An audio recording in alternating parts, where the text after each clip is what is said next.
Gina with Narc-Anon, and this is the channel where we use 12-step program to address toxic relationships, including those with narcissists, alcoholics, addicts, other personality disordered people. And today I actually want to do a reading from an AA book. It's one of the daily readers from Alcoholics Anonymous. And like I said, I would use literature from all walks of 12-step program. And today I found this reading spoke to me for some reason to read it. It's April 25th from the Daily Reflections. The book. And before we do the reading, as always, we will start with the Serenity Prayer. So, everybody along with me now. God, grant me the serenity to accept the things I cannot change, the courage to change the things I can, and the wisdom to know the difference. So today's reading is called, make sure I have the right one. Yeah, okay. It's called Entering a New Dimension. And before I start, so being that this isn't a reading from an AA book, it will pertain to drinking. But as always, we're going to see how this relates to toxic relationships. So I'll read it as it's written in the book first, and then we'll pick it apart. Okay. In the late stages of our drinking, the will to resist has fled. Yet when we admit complete defeat, and when we become entirely ready to try AA principles, our obsession leaves us and we enter a new dimension, freedom under God as we understand Him.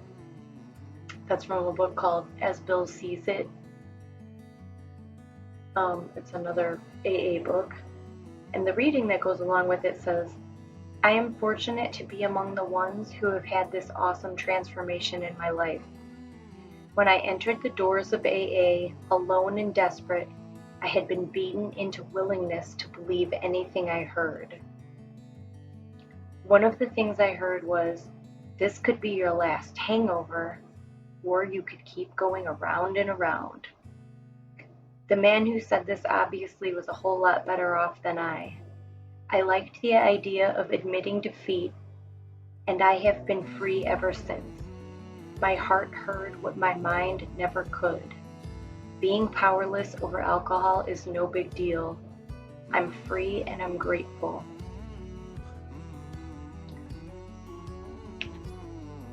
I think the first thing to point out here is that if you didn't know already, I'm sure you did, but at some point we learned that we develop an addiction, a trauma bond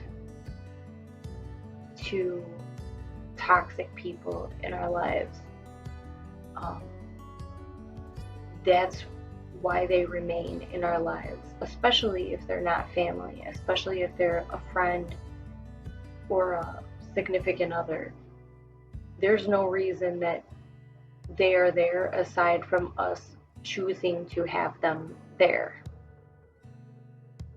So, why would we choose to have an abusive person in our lives if there wasn't something beyond our control involved?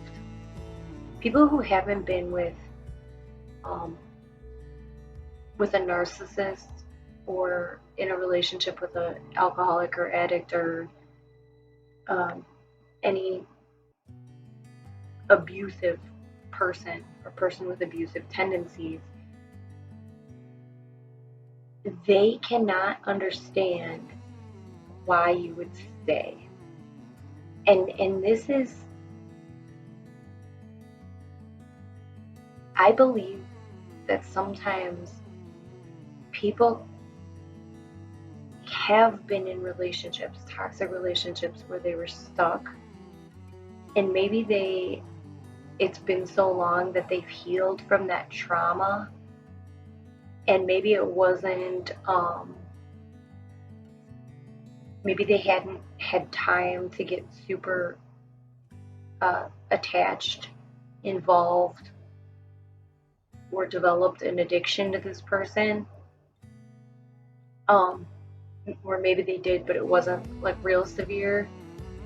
And then, or like I said, maybe they just, time passed and they kind of grew out of it and they forgot what it was like. But I bring this up because I have a friend who, in hindsight, when I was going through in the active stages of the relationship with the alcoholic narcissist, my friend couldn't understand. I know she had, I mean, she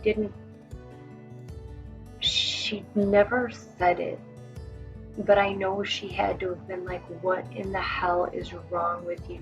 Snap out of it. And I will love that girl forever for not doing that, because I know I had to have been emotionally taxing on her. She's a big one on my amends list.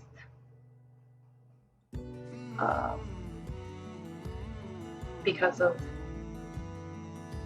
the emotional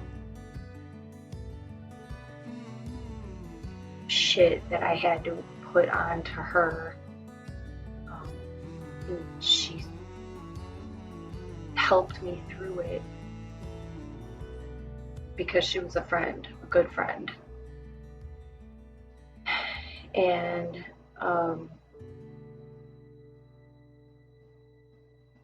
because of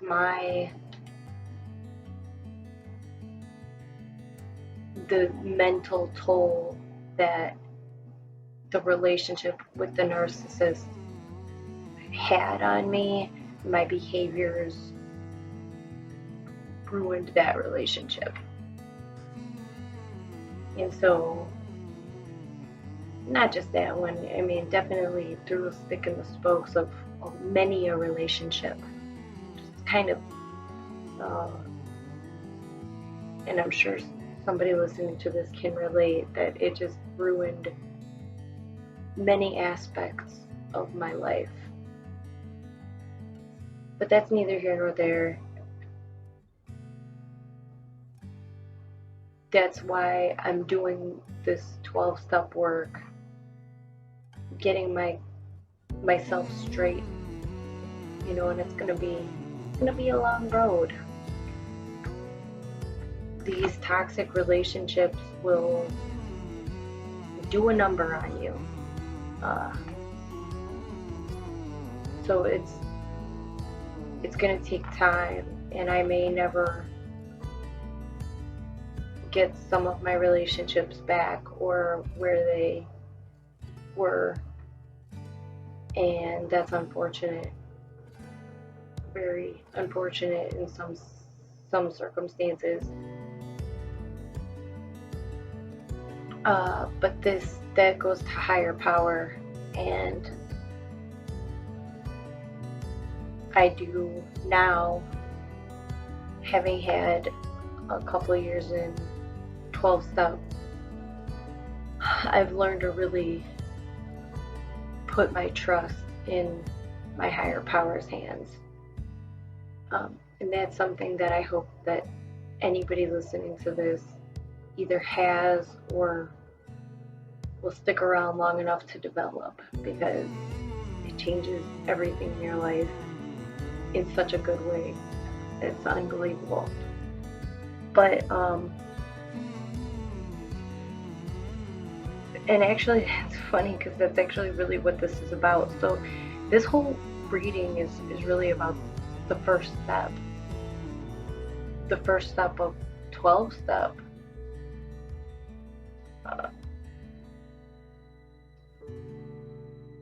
I like that it talks about when I entered the doors of AA alone and desperate. I had been beaten into willingness to believe anything I heard. I talk about this all the time because that's a huge thing for me. And I know it is for a lot of people, if not everybody, who enters a 12-step program. And I don't care what program it is. You don't go to a 12-step program because life is going swimmingly, or even, no, you don't go to a 12-step program because you're even content or okay. It is the bottom of the bottom. I mean, if you're not court ordered, which nobody's going to be court ordered into a 12-step program like Al-Anon or CODA or OA, even though that's a substance.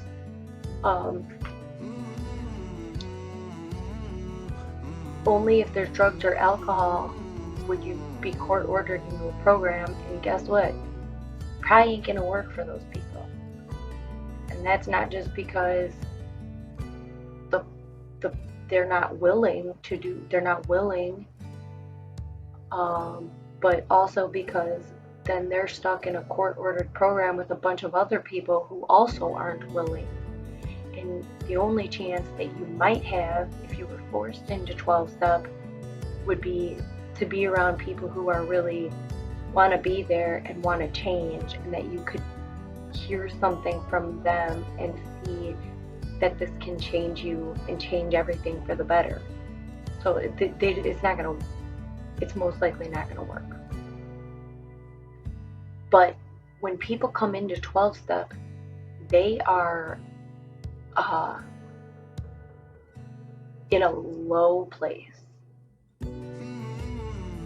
I always remember the first time I went to a meeting, and I've talked about this, I was my daughter was the child of the narcissistic alcoholic.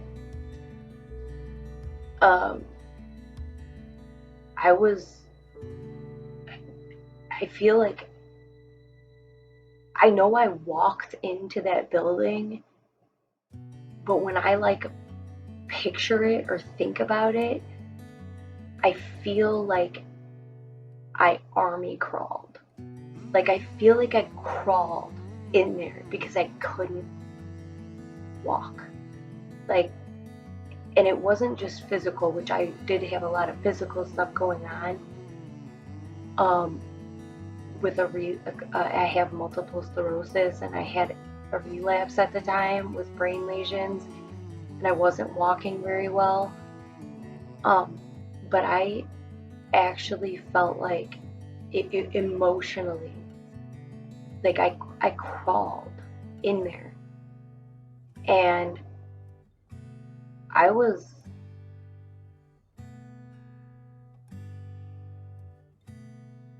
obliterated. Like, it's so crazy to think back. And it also reminds me to be grateful for where I am now. I'm a few years out of the relationship, and it's sad to say, I still have a long way to go. It's so disturbing, the level of damage that these people are capable of.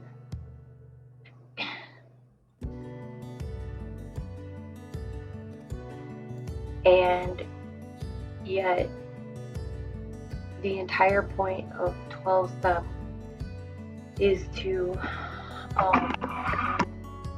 really for us to not to cut out the victim mentality. I mean, we shouldn't.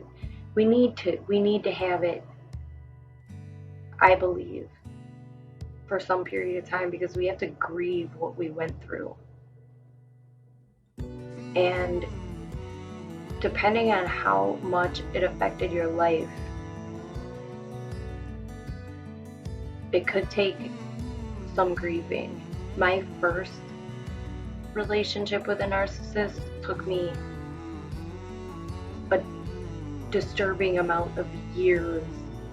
And I don't even want to, I mean, it's like, I don't want to say mostly because I can't, I'm not exactly sure, but I want to say it was somewhere between like 6 and 8 years to like recover from that relationship. It was a long time.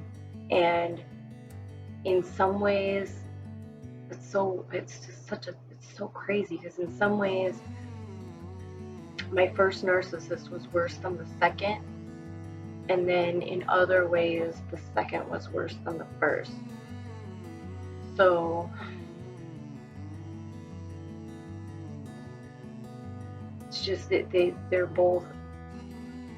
It just goes to show that no matter what the situation, what happens, what the relationship was like, what little details, what traits of narcissism or personality disorder each one has,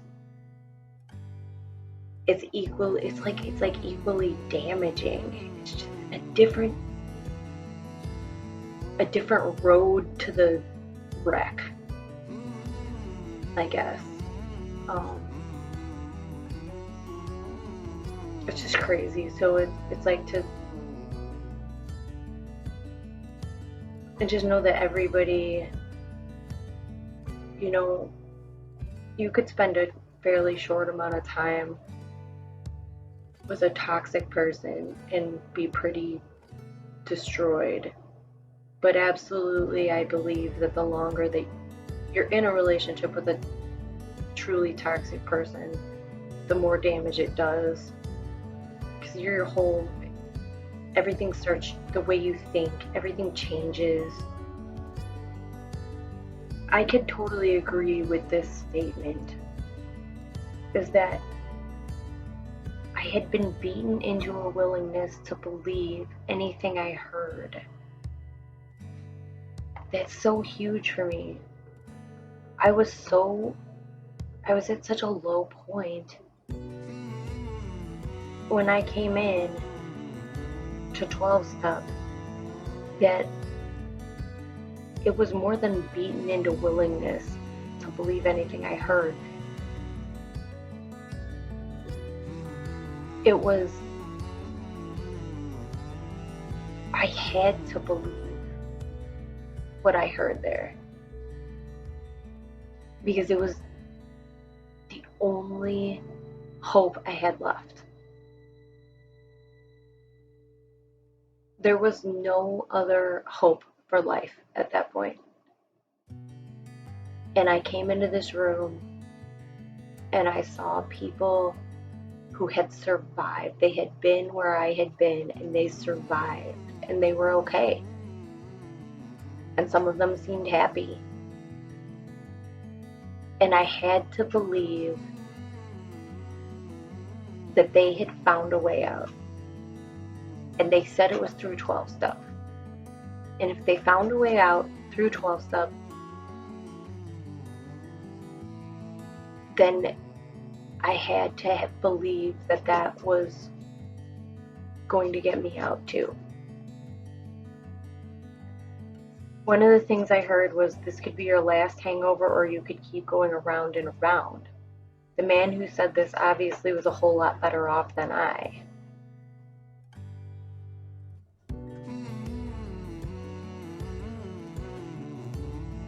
And you could take that as with your relationship with the toxic person. This could be your last hangover, or you could keep going around and around.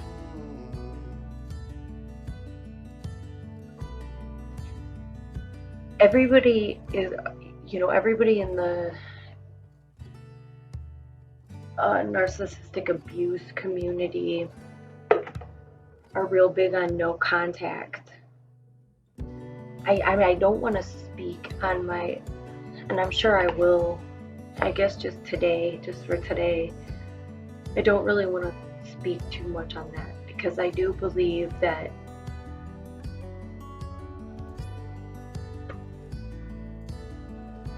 it's wrong to tell someone that they need to stop talking to somebody. It's not always the right choice. It's not always the right time. Sometimes people, I hate to say it, sometimes people need more abuse before they are ready to go.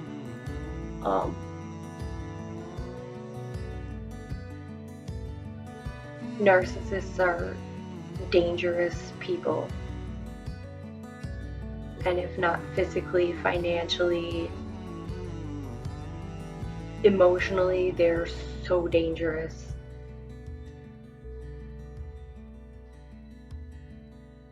And for me,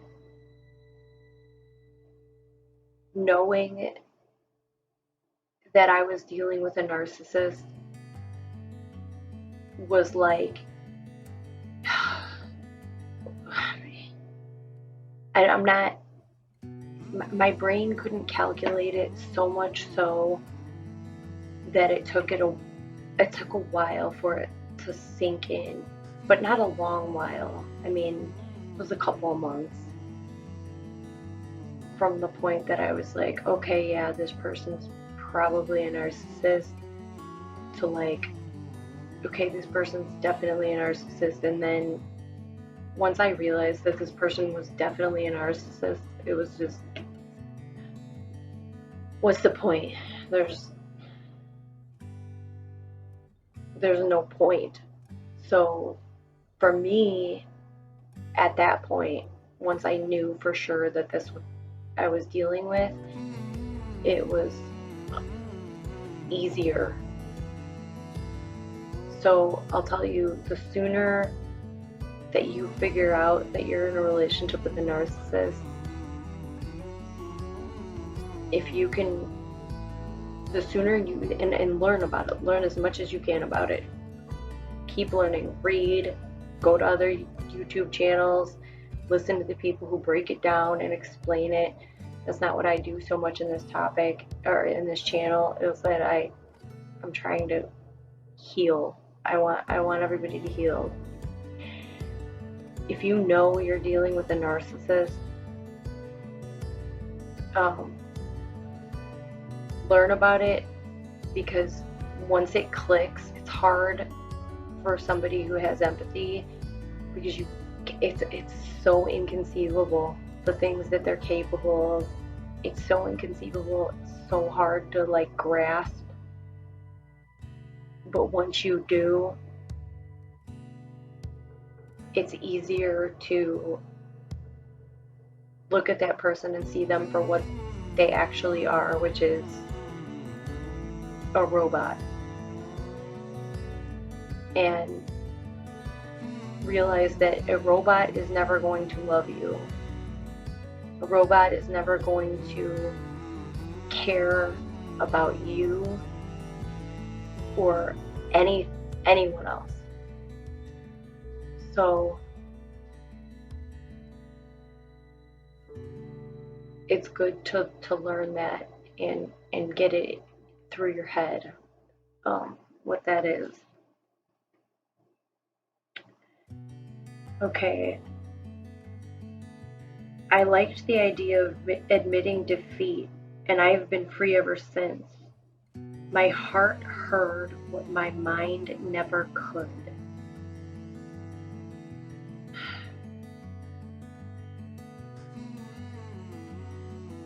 So this is where we talk about the first step in relating to toxic relationships, because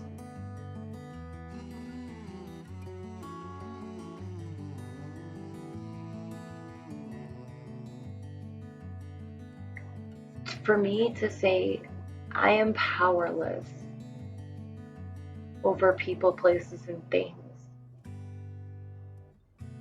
namely in this situation, I am powerless over this toxic person. Once we realize that we're powerless over this toxic person,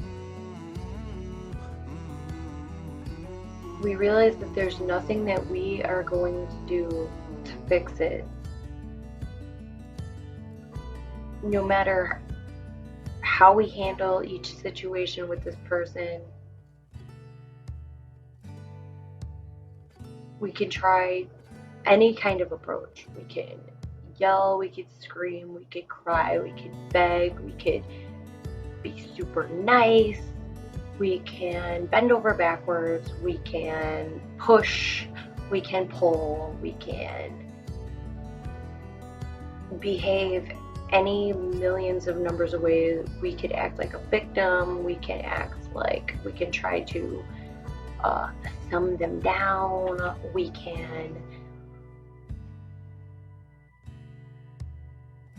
do anything, and it's not going to change them. We are powerless over them. And in addition, we are addicted to them because of the trauma bond, because of the withholding, because of the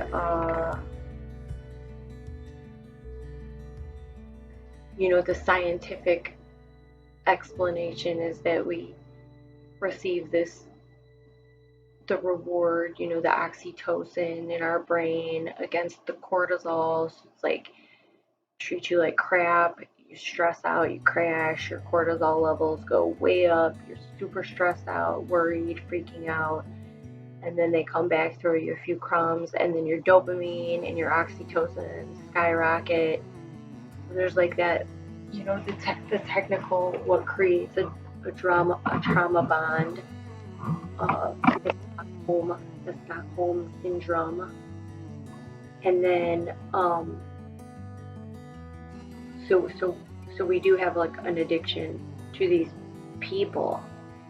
So it's no different than alcoholism or any other addiction. So for us to say we are powerless over this person, and that the second part of the first step is our lives had become unmanageable. So what is unmanageability in a life? Is it when you're so consumed with thoughts of this person and how to fix it or make it better, or even once you've thrown in the towel, maybe you've gone no contact, maybe like whatever it is, but you cannot, it is a full-blown obsession, for lack of a better term. It's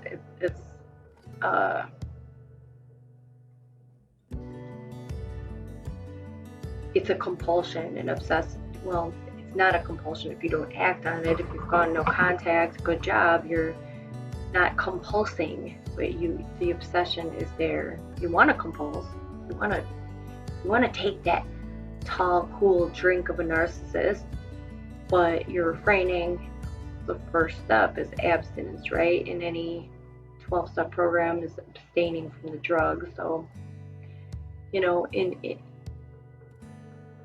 again, I'm not going to tell anybody to go no contact, but I'm also not going to say it's not what we shouldn't do. Especially if we're still in that trauma bond. So I'll save the latter part of that for another day. But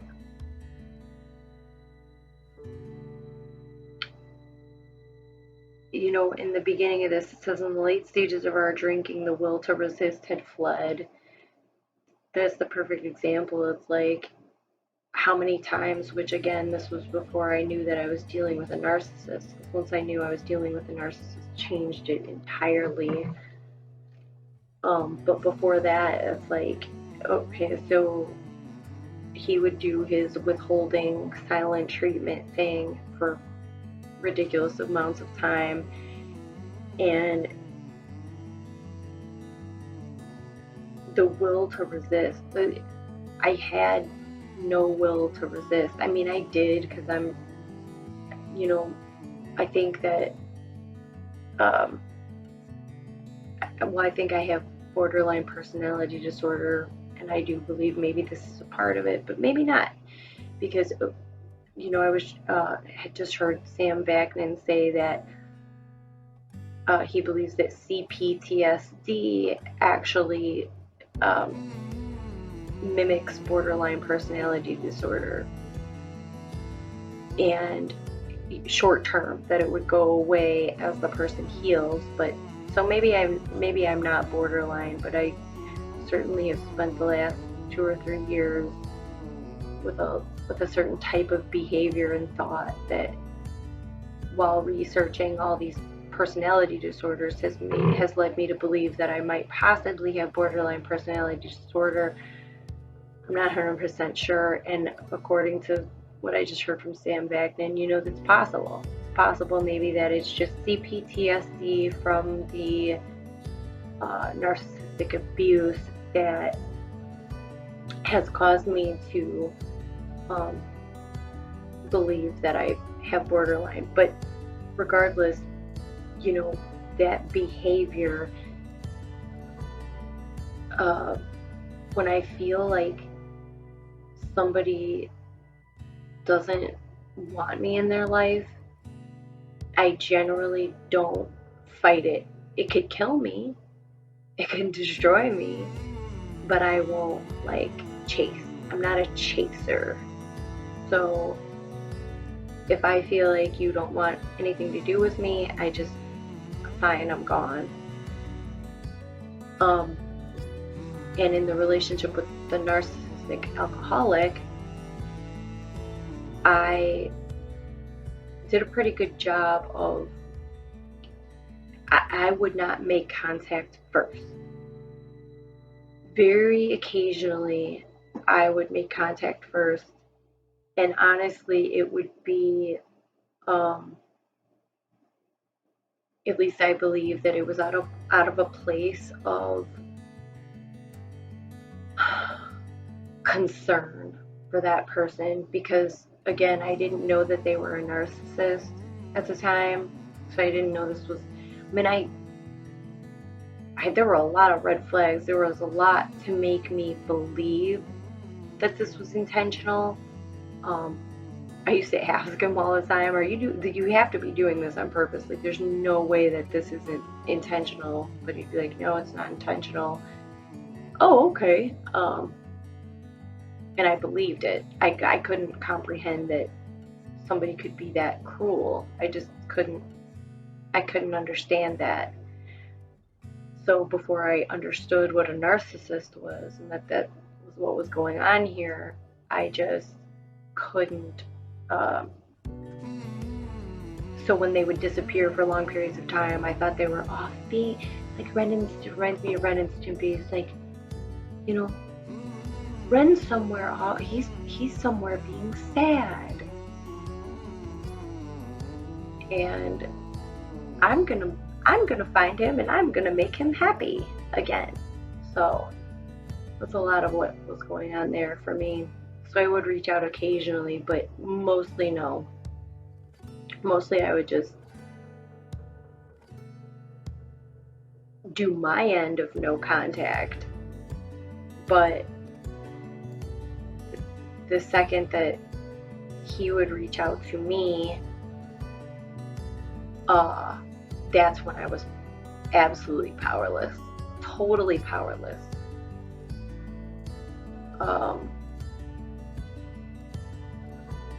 So I think it's pretty good understanding for why and how we become and that we truly are powerless over this person, and that our lives had become unmanageable, because when you are absolutely focused on someone else, what they're doing, how they're affecting you, and it's disrupting every aspect of your life, you can't think straight, you can't. I had heard on another channel today, the host of that channel had said something about one of his commenters saying that they had nightmares every night about the narcissist. And I've been there. I was my first narcissist I had nightmares about constantly for years and years. I still will occasionally have a nightmare about him, and I've been like long over that. But talk about CPTSD. This narcissist I don't dream about as much, and it's like almost been delayed. Like it didn't start happening until kind of recently, which has been, like I said, a couple of years.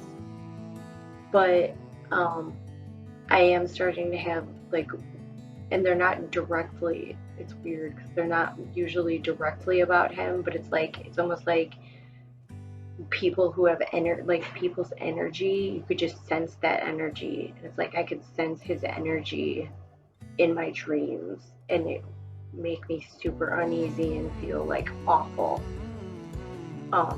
which then gives it a nightmare element, even if it's not scary or anything. It's just like you have that feeling of like dread looming, like the vulture just waiting for you to die. Like that's how that's exactly, that's a narcissist too. It's like the vulture waiting for you to die so you can pick your bones. Freaking gross, gnarly. But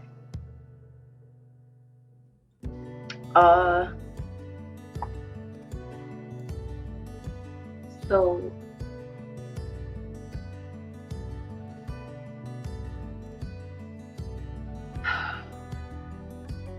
it's absolutely safe to say that these people make us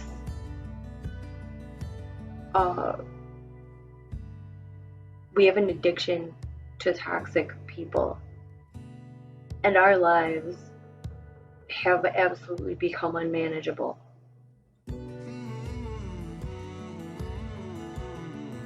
And I hope that everybody who hears this, if you're not already in a 12-step program, please consider, because especially if you agree with what I've just said, and you understand that you're powerless, and that you're powerless over this person, and that the relationship has caused your life to become unmanageable, it's a good time to get into a program and find a sponsor and start the steps, because I won't say you've completed the first step because there's still work to be done there. But if you understand and agree, then that's the first step, is admitting. And so you've admitted that you're powerless over this person, you have an addiction to them, or the relationship, or the dysfunction, or whatever aspect of it that you do, but it doesn't really matter because you're addicted to this person, and that your life has become unmanageable. And then it's time to, what's the answer? And there are answers, and there's a way out of it. So the second step would be that we came to believe that a power greater than ourselves could restore us to sanity. And that is going back to the first step, saying that our life had become unmanageable. When you think about unmanageability and what it does to us, and our mind racing, and the fact that we can't think straight, and that, it's completely altered our mood, our entire behaviors, and all of that, that's insanity. I mean, that is absolute insanity. If you've forgotten who you are, you used to be confident and knew what you liked and what you were interested in, you've lost all your interests and you've become depressed, and that's insanity. And came to believe that a power greater than ourselves could restore us to sanity, and I promise you that that's the ticket. And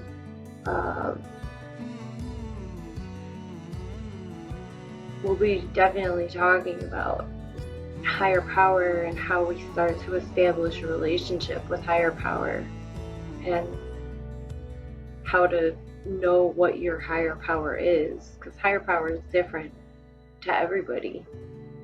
So to know what your higher power is, and that it can get you out of this mess, because higher power absolutely can get us out of this mess. It's pulling me out. He's pulling me out a little more every day, and I call mine God.